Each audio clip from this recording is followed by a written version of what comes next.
by the bodily concept of the self. Vibramshita, destroyed. Smriti, whose remembrance. Taya, by that. Eva, certainly. Marichitoya, water in a mirage.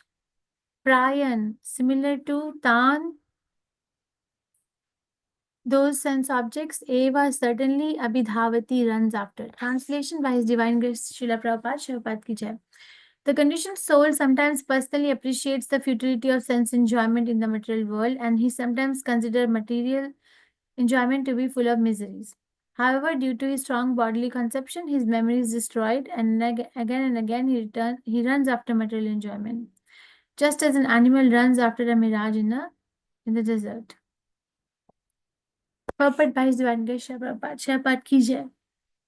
The main disease in the material life is a bodily conception. Being baffled again and again in material activity, the conditioned soul temporarily thinks of the futility of material enjoyment. Futility of material. But he again tries the same thing. By the association of devotees, a person may become convinced of the material futility.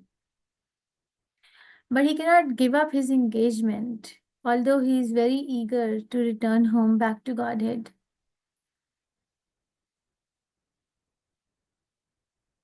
Under these circumstances, the Supreme Personality of Godhead, who is situated in everyone's heart, compassionately takes away all the material possessions of such a devotee, as stated in Srimad Bhagavatam, 10th canto, chapter 88, verse 8. Yasyaham anugrihvadi harishyata dhanam shane. Lord Krishna says that he takes everything away from the devotee whom he specially favors when the devotee is overly attached to material possessions. When everything is taken away, the devotee feels helpless and frustrated in society, friendship, and love.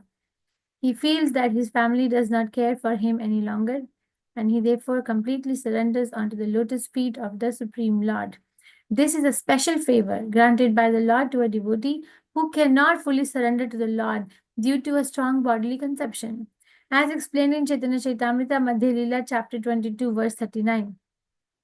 Ami Vigna Ei Murkhe Avishaya Kene Diva. The Lord understands the devotee who hesitates to engage in the Lord's service, not knowing whether he should again try to revive his material life.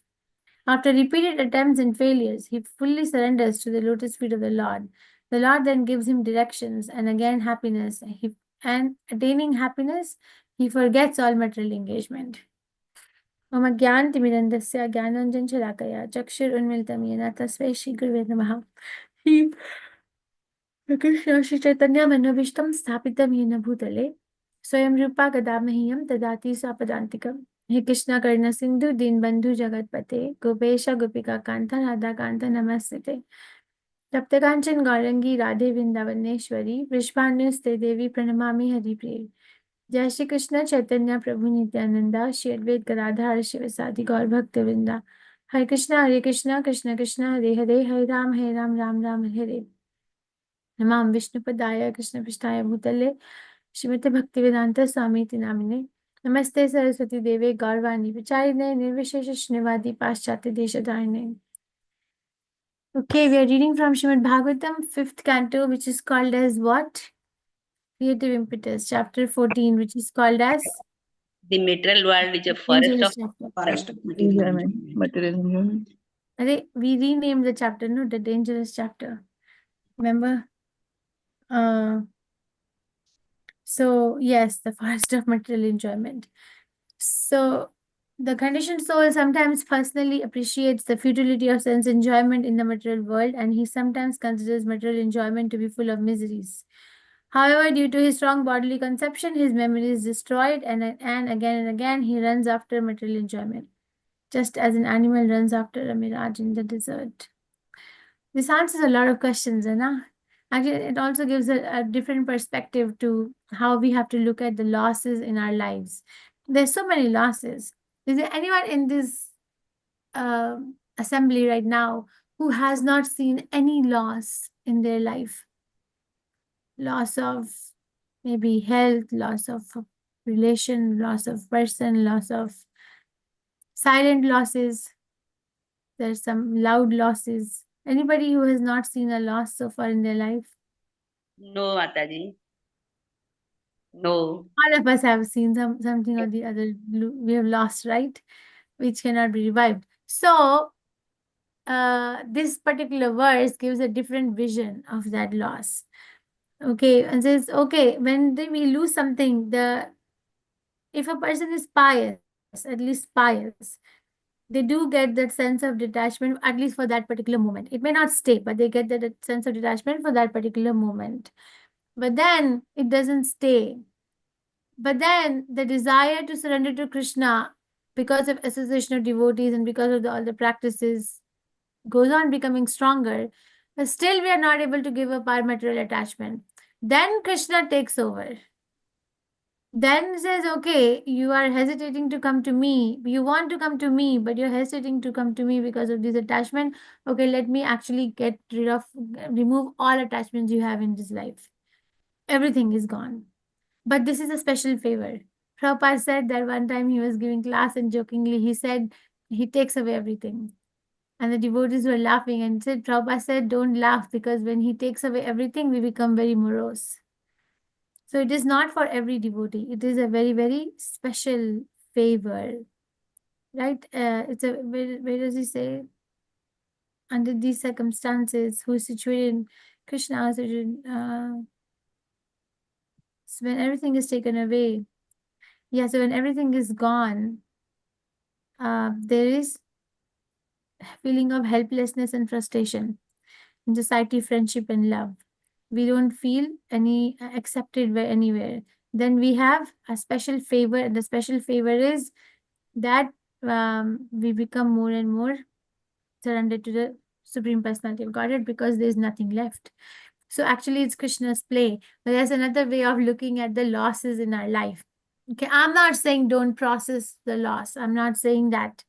I'm not saying become a fanatic and think of oneself as a very, very highly elevated devotee. I'm saying this is at least theoretically understand the perspective.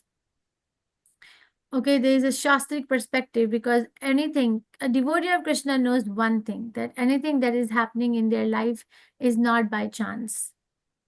It's not by chance anymore. It's not karma anymore. It is an arrangement if we can take it in a right manner to become more and more Krishna conscious.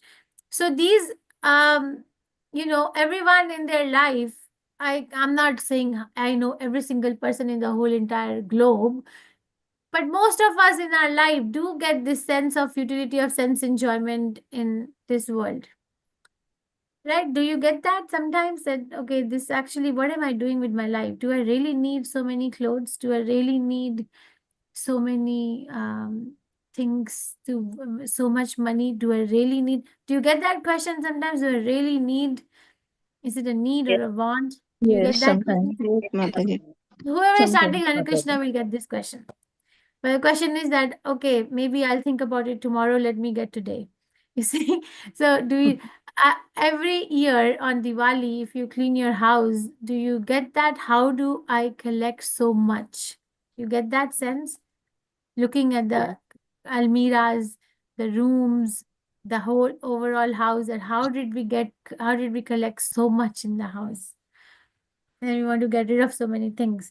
So that is what it is that we get this reminder, but we're not able to stay because of the loss of memory, and the loss of memory is because of the bodily conception.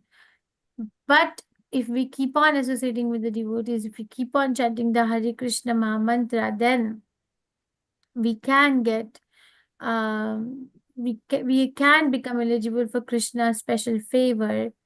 And Krishna will only give this favor to someone who can handle it. So don't worry, it's not for everyone. But that devotee who has lost everything will be able to also get this intelligence that I have lost it because I have to surrender to Krishna. There's no other way. There's no other person. There's no other relationship. There's nobody left except Krishna. So Pandavas had to go through that. Yeah. Narad Muni had to go through that. Yeah. Who else had to go through this?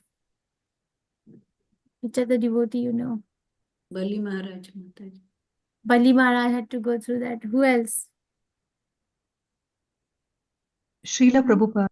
Srila Prabhupada had to go through that. Yes. Who else?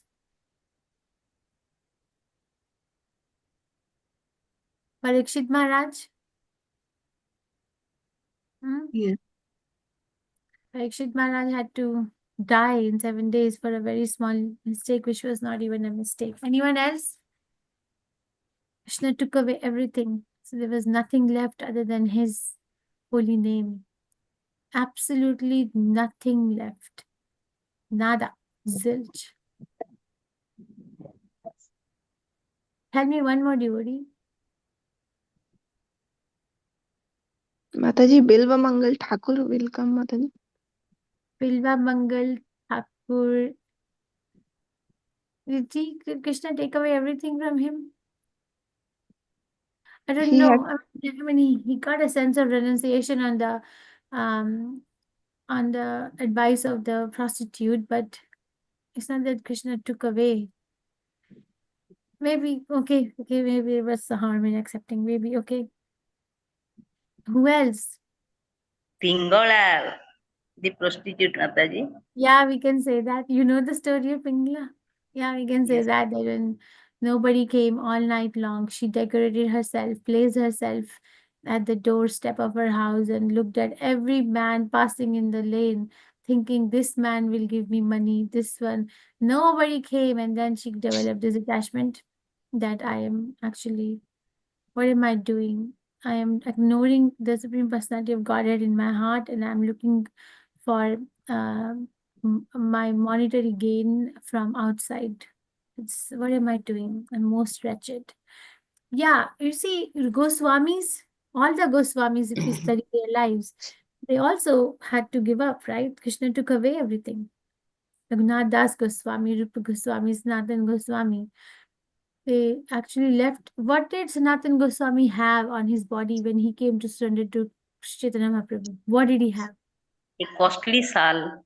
Yeah, he had one costly shawl, and Mahaprabhu looked at it and he actually understood that Mahaprabhu doesn't like it. So he went to exchange that with a person who washes clothes. He said, "You take this shawl and give me some torn clothes." And the person said, "Are you sure? Because what you're wearing is very expensive." He said, "Yes, because I'm going to go for something which has no value, which is invaluable. So you can keep this expensive thing and give me some torn clothes to wear." Because we can take inspiration. We can look at the losses in our life in a different perspective. I'm not saying we are realized and we'll be able to stick to it, but at least we have this perspective, and we can make it a prayer and choose to make it a prayer and offer to the Supreme Personality of Godhead to give proper intelligence at proper time so that we can properly go back to Krishna. Any questions, reflections, realizations, or corrections?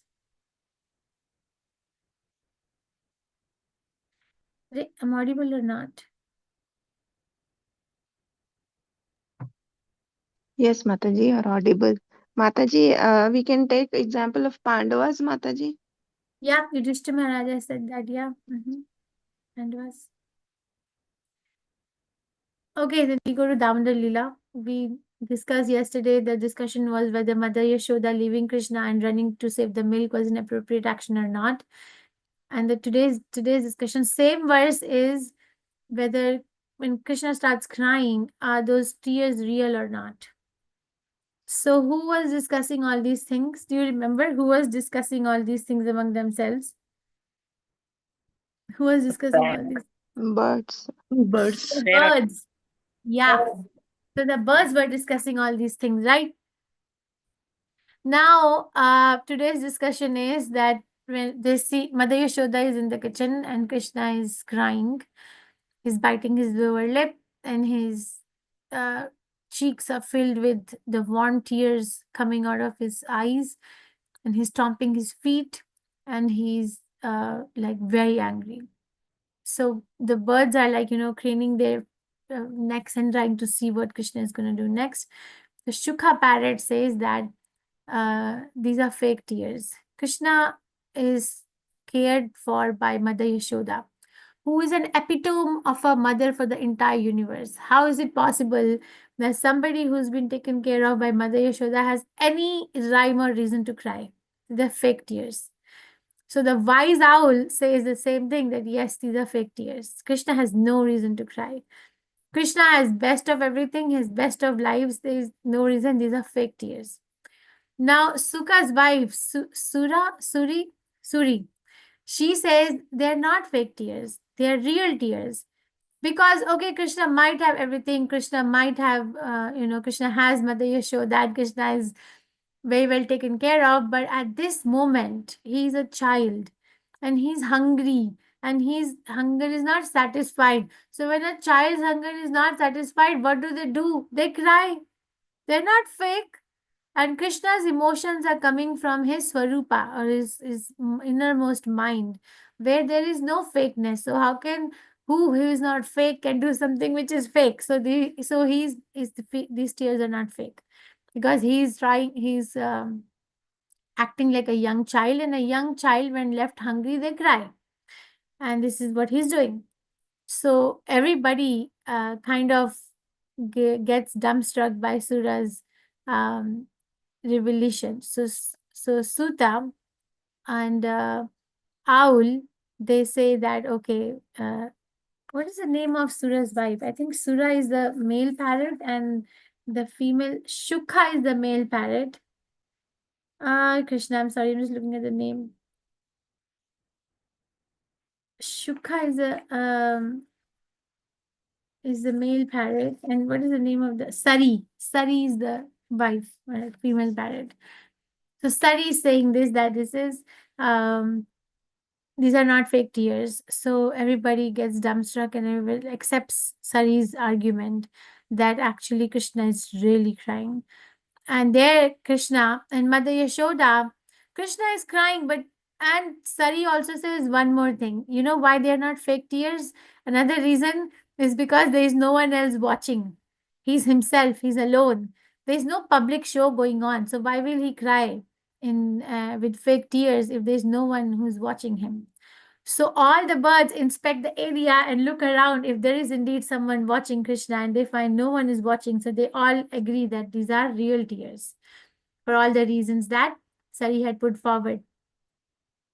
And then there Krishna is watching Mother Yashoda, and he is anticipating that the mother will give him attention, but she is just talking to herself and pacifying the milk for not boiling, and talking to the fire for saying that why did you get so intense, and she's cursing the maid servant who put so much wood on the fire. So there's a conversation going on in the kitchen between Mother Yashoda and milk and the fire. But then she's saying periodically to Krishna, without turning her back, that, darling, I'll be there, just a moment, I'm coming. So Krishna is really feeling neglected. He's hungry, he's a child, and he's neglected. So he wants to take a revenge. So a day before, Krishna had gone to play outside, and he had collected some stones, very nice stones, very sharp stones. So he picked up one of the stone or pebbles, which had a very, very sharp edge. So the pebble became subservient of this in the hands of the Supreme Personality of Godhead, and wanted to follow the orders of the Supreme Personality of Godhead. And Krishna targets the pebble towards the churning, the pot in which the yogurt was stored. And yogurt is also aware of its destiny now, what is going to happen. But they all surrender to Krishna. That we are actually meant to serve Krishna, so whatever Krishna will do to us is best. So Krishna targets with the pebble towards the pot and throws it once. Mother Yashoda doesn't turn. He throws it twice. It causes a little crack in the pot. Mother Yashoda doesn't turn. So he gets really angry. So he throws it the third time, and the pot cracks open, and the yogurt is now spilling out of it. And Mother Yashoda is still not turning, and she is still saying, darling, it be a moment, I'll come in a moment, just a moment. And then he really feels very neglected, that his mother has neglected him for doing some service. And he's getting intensified in the pastime, the rasa, that I'm the child and my mother is only supposed to take care of me, but what is she doing? And then when he breaks the pot, he's still hungry and he's mischievous. So he smiles with the victory within himself that he has become victorious. Now he's still hungry. So the internal potency reminds him that there is more food stored in a room where he can go and eat yogurt and butter. So he takes off to go and eat yogurt and butter in the other room, while this yogurt is spilling everywhere, and the churn and the pot is now broken into pieces by taking Krishna's anger.